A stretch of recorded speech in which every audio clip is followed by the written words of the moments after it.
are my daily bread. Provision.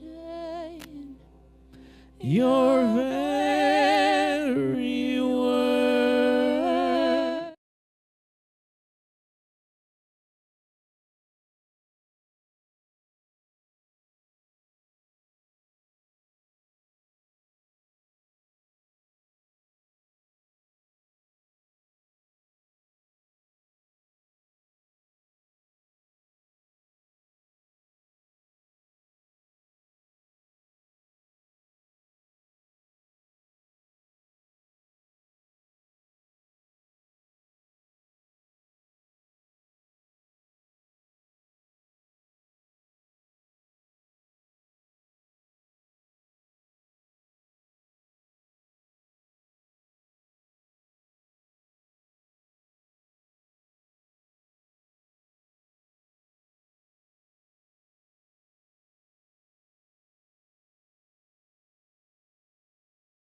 pre-K, that is blue team. Kids, please slowly walk to the back.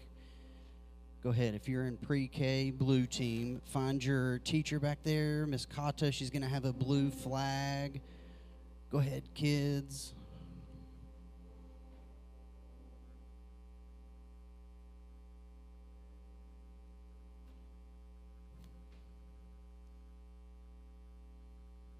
Awesome. All right, if I get first through third teachers back there, and then first through third kids, your orange team, go ahead and head back there to Miss Shelley. She's got the orange flag waving it. Go ahead and head back there.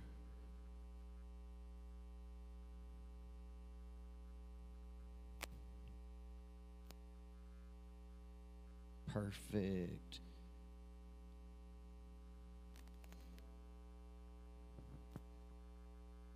Awesome. And then if 4, 5, and 6, go ahead and head to class.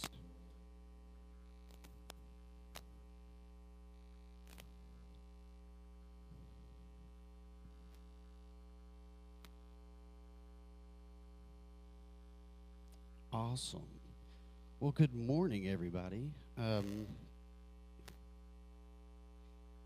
Yeah, thank you. We're as the kids dismiss and everything, we'll continue our time of worship with just tithes and offerings here. We're going to continue that through giving our tithes and offerings. Giving money to a local church can be a little touchy subject sometimes, but we believe that by giving generously and often to the Vineyard Church of Lenore City, we're furthering the vision that God's given us, and that's to make Lenore City as it is in heaven. And so we just do that we don't pass an offering plate here, but we have a giving box in the back, right back there behind Daniel and Sarah. Thank you, guys. Look at that. And you can also give online. So, yeah. Welcome, everyone. We are just excited that you are here and you're here to worship with us. If you're a first-time guest, we'd encourage you to grab one of the info cards, fill that out, and that way we can just connect with you and, just communicate that. Sorry, there we go. Yeah, one thing I do want to, there's a couple of things I want to plug. So this coming Friday night, we are having our youth lock-in. Yes, a youth lock-in. So, one, be in prayer for us adults and leaders that's going to be doing that because, And so as I decided, I'm usually against lock-ins, but I have decided this one time, listen, we're going to do a lock-in. Since we're moving from the church, we're going to go to the high school. I don't think the high school would be cool if we broke in and just stayed the night there. So we're doing one last lock-in here at the church, and that is this coming Friday night. I don't know, the 21st. Friday the 21st. So be here at 8 p.m. Bring a snack, bring a drink, bring a friend. Then also we are doing Kid in the Box, which is our yearly fundraiser for church camp. Vineyard Camp in June. So if you would, please be sure and bring your box because starting at 6 a.m., we will be doing Kid in the Box. So Friday night at 8 p.m., you'll drop your kid off. Then you don't have to pick them up if they're participating in Kid in the Box until Saturday the 22nd at 6 p.m. So that is a lot of hours here. So, yeah, the adults, we love Ugly Mug. We love coffee. I'm just saying. But yeah, so that is this coming weekend. And then, I think that was it. Awesome. Do you have anything else? No? This is Mr. Judah, and he would not let me set him down. So, awesome. Pastor Jordan.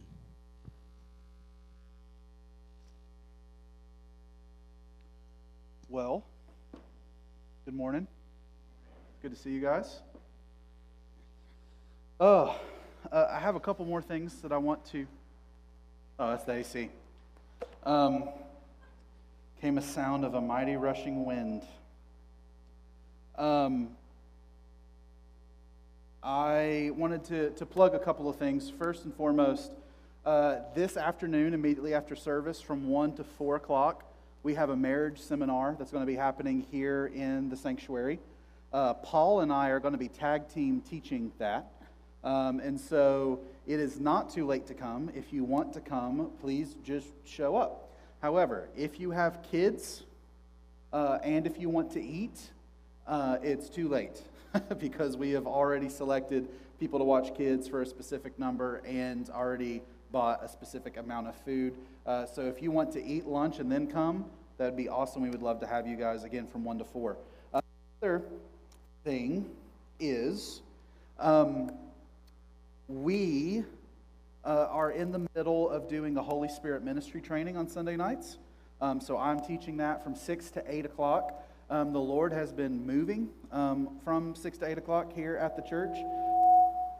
From the last couple of weeks, we've just had an intense presence of the Holy Spirit here, and people are being touched, and it's been awesome to see. So I would invite you to come to that. It's something that we're going to run every quarter. And then next Sunday, we'll actually be giving out manuals because we want to see you also equip your family and other people in how to do the works of ministry. And then finally, the other thing is we have a Next Steps class that is coming up. So I have written a Next Steps class. It is a one-day event. This Next Step class, this one-day event, is going to be on March 2nd. So it's going to be Sunday, March 2nd, which is our first Sunday at the school. So immediately following service, if you sign up, we will walk into a room and we'll have some snacks and light refreshments, and we'll go over history of the church, what it means to be a Vineyard church, our mission, our vision, our core values, and create space for you to ask questions and get to know some of our leaders and also plug into volunteers.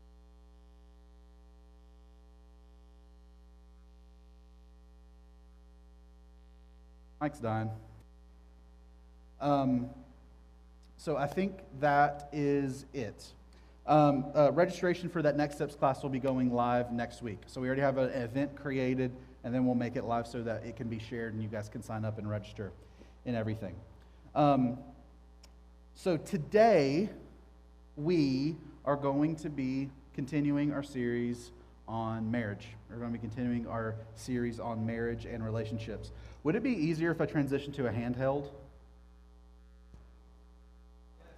Yeah, let me transition to a handheld.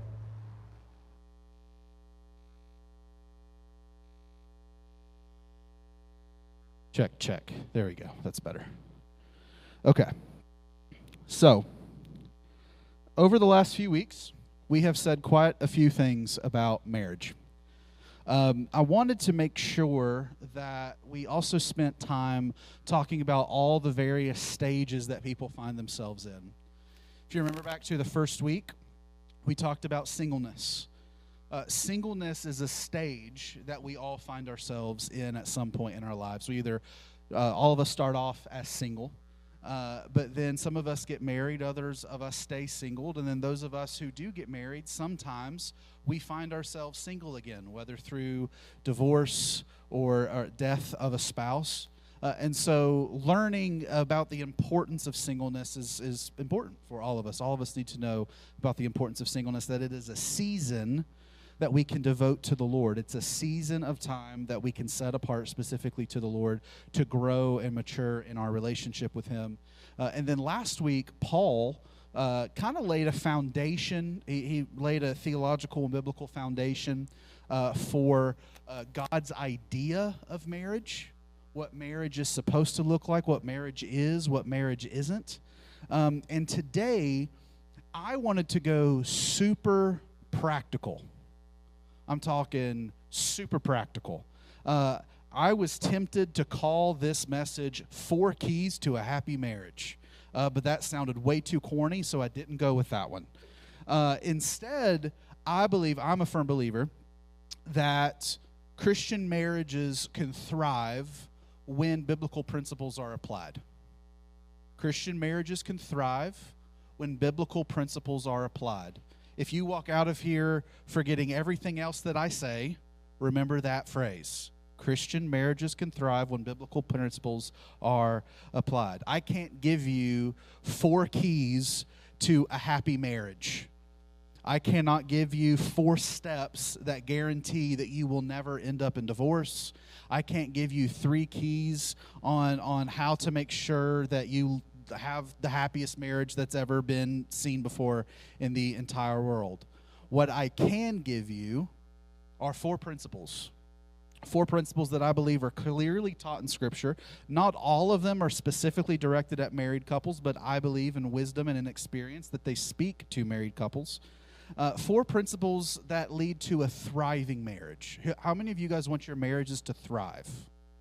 If you're married, you want your marriage to thrive. And thriving marriages are hard. They take a lot of work. Thriving marriages are like houseplants. You think that when you buy a house plant, you just set it in the corner of your house and forget about it, and it just lives, right? I think that's the way it's kind of presented. I don't know about you guys, but my wife follows a lot of like Instagram accounts that are people who live in like Soho or San Francisco or wherever, and they have these beautiful like loft apartments where the sun is shining perfectly and all the walls are painted white, and they have some brick floor and hardwood floors, and there's plants everywhere. It looks like just a jungle in their house. And Ashley is always like, this is what I want our house to look like. And I'm like, I left South Carolina because of the humidity. I do not want the humidity back in my house. Okay? Because the more that you water those plants and the more that sunlight beams into the house, what happens? The house gets humid. It just naturally happens. But you have to take care of those plants. You have to water them. You have to propagate them. You have to make sure that they're getting the right soil and the right nutrients. You have to make sure that they're getting proper sunlight and all these things. Marriages are a lot like houseplants. You don't just get married and then just kind of coast through life. You don't just get married and then you end up at the end and you're like, wow, what a perfect marriage that was. We never fought. We never argued. We had 2.5 kids. How you have half a kid, I'll never know, but we had 2.5 kids. And it was beautiful. It was God's intention for marriage. And that's not what happens. Actual marriages that thrive, take time. Marriages that thrive require work. And not just of one person, but of both people that are in the marriage. You know, here in a minute, we're going to talk about one of my points. Dustin, who was putting together my slides for me today, added his own thoughts, which were, it's not 50-50. And that's true. Marriages are not 50-50. They're 100-100. They are both people completely giving themselves to each other. So that kind of leads into my first point, my first thought this morning. If you will, go to Ephesians chapter 5. Ephesians chapter 5, and we are going to start at verse 21, and I'll read it here in a second. My first thought for us this morning is that Christian couples need to learn to outserve one another. The first principle to a thriving marriage is both people within that marriage need to learn to outserve one another. Let's read this passage together. Chapter 5, starting in verse 21. It says, "Submit to one another out of reverence for Christ. Wives, submit yourselves to your own husbands as you do to the Lord. For the husband is the head of the wife, as Christ is the head of the church, his body, of which he is the Savior. Now, as the church submits to Christ, so also wives should submit to their husbands in everything. Husbands, love your wives just as Christ loved the church and gave himself up for her to make her holy, cleansing her by the washing with water through the word, and to present her to himself with a radiant church without stain or wrinkle or any blemish, but holy and blameless. In this same way, husbands ought to love their wives as their own bodies. He who loves his wife loves himself. After all, no one has ever hated their own body, but they feed and care for their body, just as Christ does the church. For we are all members of his body. For this reason, a man will leave his father and mother and be united to his wife, and the two will become one flesh. This is a profound mystery, but I am talking about Christ and the church. However, each one of you must love his wife, and as he loves himself, and the wife must respect her husband. So Paul encouraged the Corinthian or the Ephesians, the married couples at Ephesus, to submit to one another out of reverence for Christ.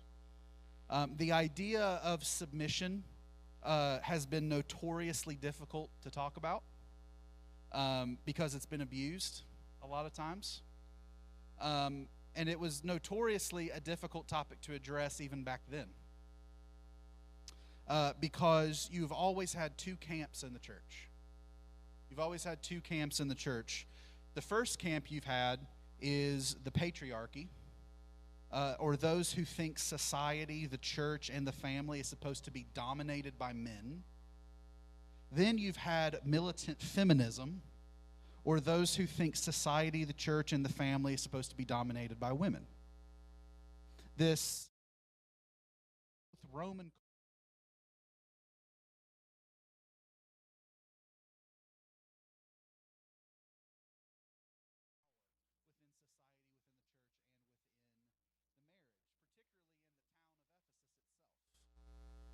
this is largely due to the cult of Artemis. Artemis was a Greek goddess who was responsible. She was the goddess of the hunt. So she is often depicted having a bow and arrow. And often to worship her required temple prostitution. And it was a domineering cult that taught that women were above men, that men needed to submit to women, and that women should be the ones leading society. That women were the ones who were created first, so they flipped the narrative of Scripture upside down on its head and say that women were the one who were created first and all life proceeded from women. So, what do you do when you have a cult in your town, and it's a major town in a Roman city, that is teaching women in that town that men are second-class citizens and should be subservient to women? In short, the church in Ephesus was experiencing an internal war between the sexes, with men and women trying to dominate one another in the church and in the home and in society as a whole. Paul, this is where Paul is brilliant, and he gets this from Jesus. Paul is brilliant because instead of choosing one side or the other, he proposes a third way. He proposes a middle way. And that way is known as the way of mutual submission, or husbands and wives submitting to one another. I want you to look at this text again. Read verse 21. Submit to one another out of reverence for Christ. Now, some of you are going to have this in the previous section. If you're reading out of the English Standard Version or the New American Standard Version, some other translations, they move that verse to the previous section. But it doesn't make sense there. If you read through all of Paul's thoughts there, if that verse is included in that section, it's kind of free-floating and doesn't connect to anything else Paul says in that section. It only makes sense if Paul is using it as a header. If Paul is using it to introduce the topic that he is then going to address more fully. So, verse 21 begins a new thought for Paul, meaning submission is not just something a wife is supposed to do to her husband, but something husbands and wives are commanded to do together. Now, I need to be very clear on this. Submission does not mean to be dominated. Submission does not mean to be lorded over. But it means to come under. To submit means to come under. And the Greek word that Paul uses here, hupotasso, means it's connected to the idea of service and humility. So the following section of text is not Paul saying, women, you've got to let men just trample all over you, and men, you've got to show them some love, which is often how it is taught in some churches. Men just need to do everything, and women, you just kind of need to just let it happen. No, Paul is saying, husbands and wives, do you know how you end conflict in the home? Do you want to know how you end conflict in the home? You've got to outserve one another. You each have to lower yourselves to be the person who watches each other's feet. Think about leadership. Think about leadership, the type of leadership that Jesus exemplified when he was on earth. I told my students this at CCA. I teach Bible at CCA to high school students, and I talk about leadership. I was talking about leadership a few weeks ago, and I asked everyone in the room, I said, I want you to tell me what it means to be a leader. What does it mean to be a leader? And one by one is somebody who takes charge, someone who moves forward, someone who calls the shots, someone who does this or does that. And I said, good point. Those are all good points, and you can find that there are times where you need to have someone who calls the shots. You need to have someone who does this. You need to have someone who takes charge. You need to have someone who just charges forward and people follow. But the type of leadership that Jesus exemplified was that he wrapped a towel around his waist, got on his knees, and washed the feet of his disciples. Jesus, the person who created the world, created all things, got down on his hands and knees and washed the feet of his disciples. Now, here's the hard part. At that time, that was reserved for the lowliest of servants. The washing of feet was reserved for the lowliest of servants because people often wore sandals or they went barefoot. And if you're walking around the streets of downtown Jerusalem barefoot or in sandals and everyone's got their camels and their donkeys and their horses, what are they stepping in all the time? What don't you want tracked through your house? So at that time in society, they would have a designated servant who was usually the lowest of the low. And their job was to wrap a towel around their waist, get on their hands and knees, and wash the feet of people as they walked into the door. And Jesus says that this is what leadership looks like. So Paul is saying to submit to one another, and here's how. So if we reframe it in this way, and we see verse 21 as the header for how Paul is introducing this topic, that means that the next two paragraphs are how husbands and wives are supposed to submit to one another. So to the women, Paul says, you serve Christ, you should also serve your husband.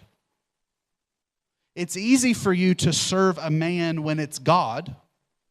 You should also find it easy to serve a man when that man is your husband. And again, this would have been so difficult to hear coming out of a feminist cult that demanded men serve women.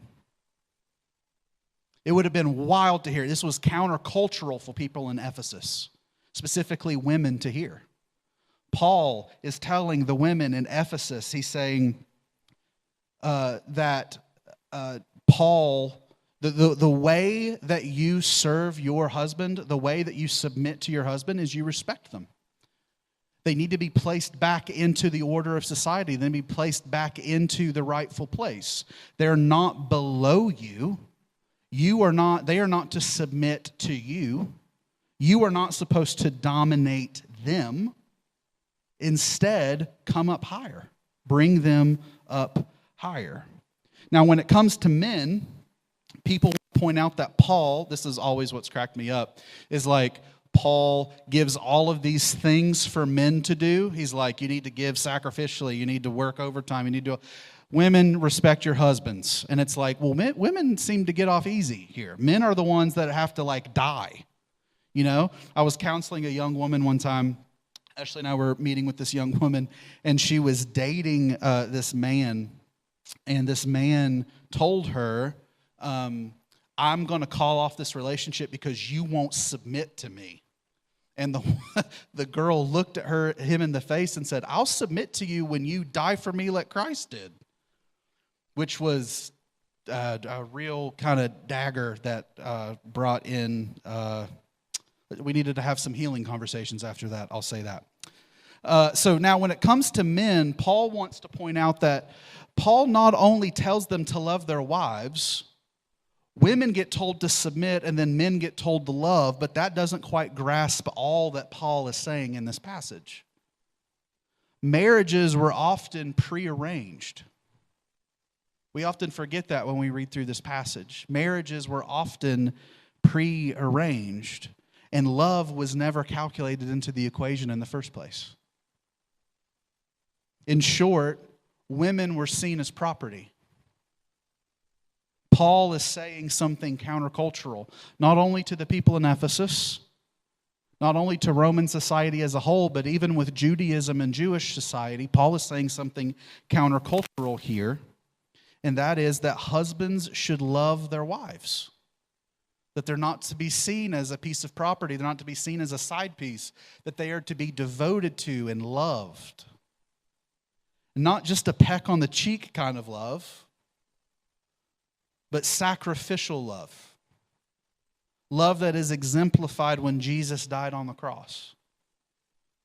It's the kind of love that says, I have my own wants, I have my own needs, I have my own desires, but I'm choosing to lay all of that aside for the sake of serving you. Isn't that what Jesus did? Isn't that what Paul says in Philippians? That he did not count equality with God something to be had, so he stripped himself of it and became obedient to the point of being a servant, even a human, and suffering and dying on a cross. That is what it looks like to submit to one another. So Christian couples can submit to one another by two ways. These are the two ways that I often coach people in submitting to one another. Communicating needs and outlining expectations. Communicating needs and outlining expectations. Our needs are things that are necessary to our personal, spiritual, psycho-emotional, and physical well-being. There are some baselines when it comes to needs that are common for every person. Like, we all need food. We all need water. We all need socialization. But then there are specific needs that we have as individuals. Our spouses, Paul said this last week, our spouses cannot meet all of our needs. It's impossible. And that is an unrealistic pressure to put on someone else. Our spouses cannot meet all of our needs. But communicating our needs, this is the key. Communicating our needs to our spouse gives our spouse a service road to our hearts. Have you guys ever seen a service road? You guys know what a service road is? It's like a back way of getting to a specific thing that needs worked on, right? We were driving through the Great Smoky Mountain National Park, and we kept on seeing all these roads that just went off nowhere. And Ashley was like, what are those? And I said, those are service roads. Those are roads so that park rangers can get deeper into the forest to deal with situations, to go to ranger outposts, to be able to put out fires if they need to be able to put out fires. And they're specifically designed as back roads and kept off for other people not to be able to go down unless they are specifically authorized to go down. Your spouse is authorized to go down your service roads to help meet your needs. That is one way that we communicate needs to one another. Contrary to popular belief, this may come as news to some of you guys. Contrary to popular belief, spouses do not have telepathy. Spouses, when you get married, you do not get the spiritual gift of mind reading. Right? Can I get an amen? It's like super tense in here. Yeah. You do not get the gift of telepathy when you get married. If you have needs, they need to be communicated to one another. Otherwise, they may go totally unnoticed or be misunderstood. And all the men are like, yes, absolutely. Yes. For example, I need time alone. I need time alone. I'm an introvert. I have specific time set aside in my day that I am alone. Usually it's me and the Lord and a cup of coffee, and I sit by myself for a little bit. I hear what the Lord's saying. I journal. I pray. I spend time alone with the Lord. But if that is not clearly communicated to Ashley, what does it communicate? It communicates that I'm being distant. Or that there's something wrong and I need to get away. There's something wrong and I need separation between the two of us. So I'm watching some of the married couples start like whispering in each other's ears right now because that's a real thing. That happens. It's a real thing that happens. Likewise, if I don't clearly communicate my need for alone time, she doesn't know not to fill my calendar.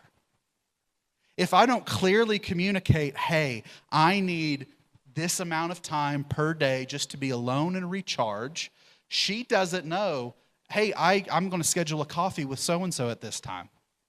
Or we're going to go out and we're going to do this at this time on this day.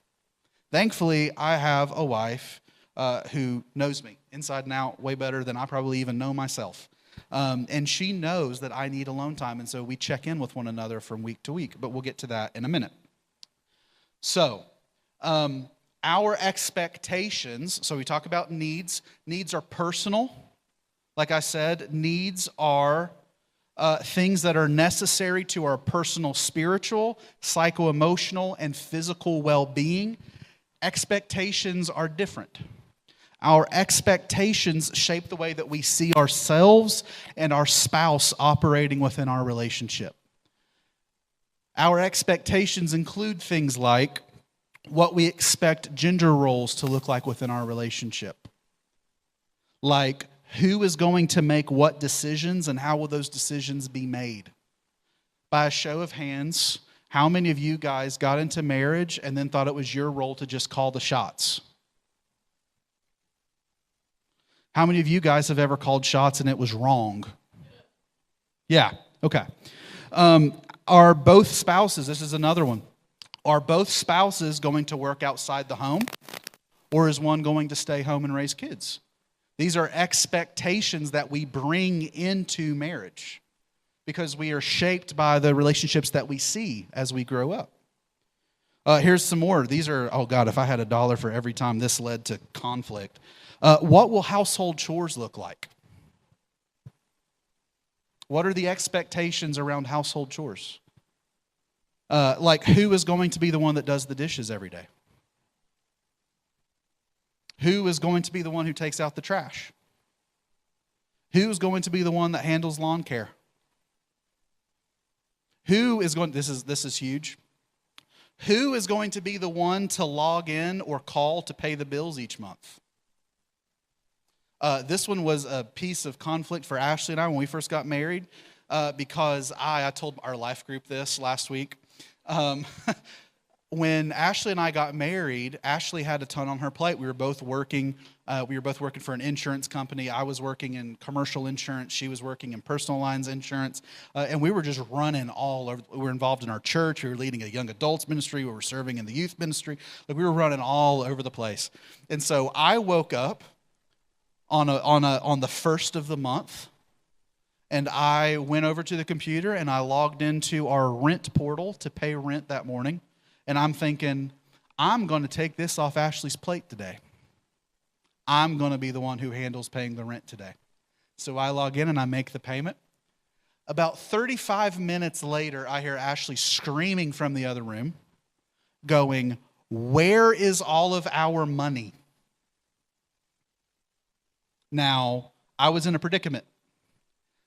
Because I knew that I had just paid rent, but I also knew that we had substantially more money in the account than just that rent. What had happened was we had double paid rent. Ashley had logged in earlier in the morning than me and had paid rent, and I had logged in about 45 minutes later and paid rent again. And this put us in a very difficult financial situation because our apartment complex refused to refund one of the months of rent. And so then that we had to drive DoorDash and Uber Eats and stuff like that just to have spending cash for the rest of the month or for 2 weeks until we got paid again. Things like this, things like expectations. Who is going to be the one that logs in and pays the bills? Who's going to be the one who calls and makes sure that the power isn't shut off? Who's going to make sure that the water isn't shut off? Things like that have to be clearly communicated with one another. Who balances the budget? Who balances the budget in the home?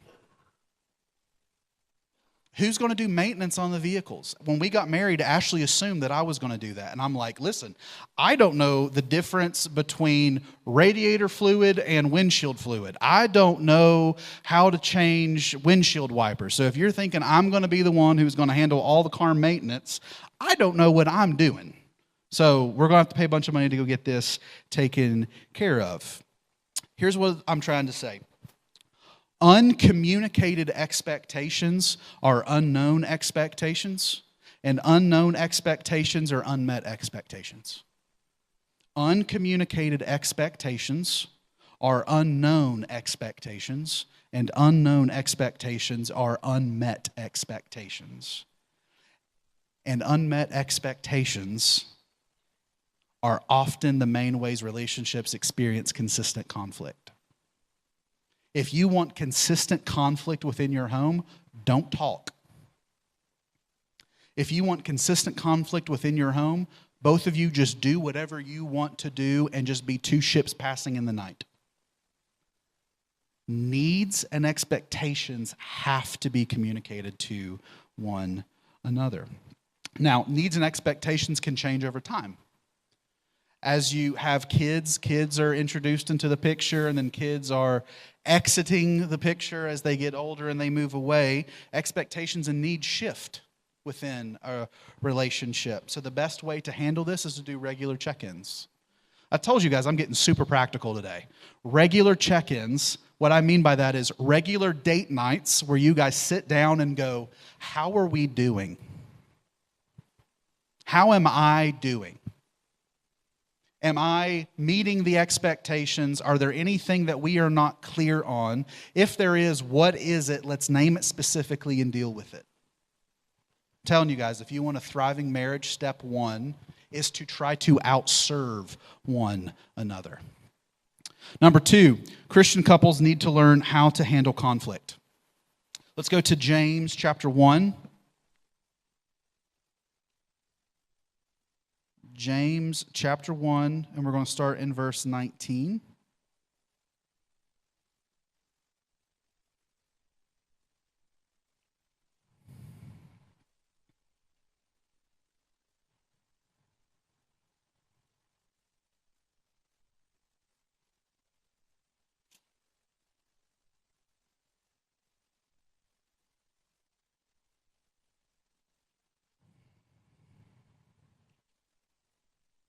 James chapter 1, verses 19. It says, "My dear brothers and sisters, take note of this. Everyone should be quick to listen, slow to speak, and slow to become angry, because human anger does not produce the righteousness that God desires." So the Apostle James told the Christians that he's writing to that anger does not produce righteousness. Now, James's letter is interesting because it is not a letter proper. Most scholars believe it's actually a collection of like sermonettes and sayings by the brother of Jesus, the leader of the church at Jerusalem. And during a season of intense persecution, James kind of writes all these thoughts down and then distributes them to all the churches that are within the distance of Jerusalem. James writes all these things down because he's hoping that it'll bring peace and practical truth aimed at bringing peace, specifically peace within the church. See, prior to the Roman persecution and following the end of persecution by the temple authorities, followers of Jesus faced other forms of oppression, namely familial and economic pressures. So if you converted to Christianity, you often lost your family through being shunned and disowned, meaning that you lost your place of standing within the community and you were seen as an untouchable. If you denied your faith, you were often welcomed back into the community. And so this was a struggle for many early Christians. In fact, this is what the book of Hebrews is largely addressing.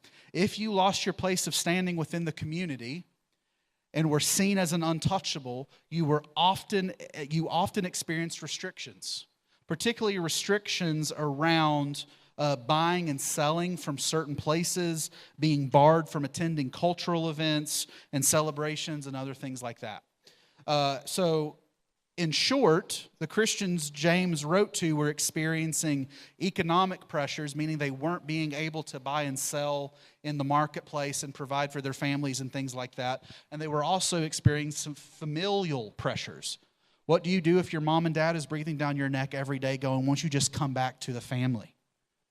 So James writes this letter hoping that it's going to bring some healing to the issue of conflict within the church.